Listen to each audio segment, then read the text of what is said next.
मुरीद ज़ात।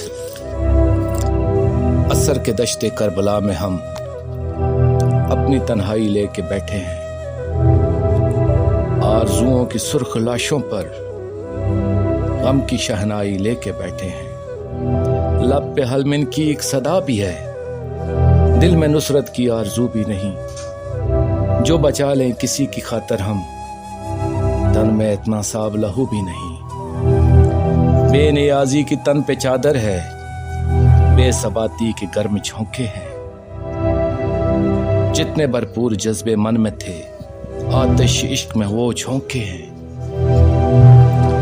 कोई कह दे मेरे जमाने से, अब जरूरत नहीं किसी की मुझे। हम तो खुद को जला के रोशन हैं, भीख अब दो ना रोशनी की मुझे। हसरतों की जवान लाशों को अब जरूरत किसी कफन की नहीं। कोई चादर किसी तसल्ली की, अब जरूरत मेरे बदन की नहीं। मैं था एक बंद सांस सीने में, बाहर आना है कल खुशी मेरी। मैं मिलूंगा खुली हवाओं से, इस मिलन में है जिंदगी मेरी। मेरा मिटना मेरी फना तो नहीं, मेरे मिटने में मेरा जीवन है। आना जाना मेरी जरूरी है, दोनों आलम में मेरा आंगन है। जाफर इस कारज़ार हस्ती से, सच कहूं बार बार गुजरे हैं।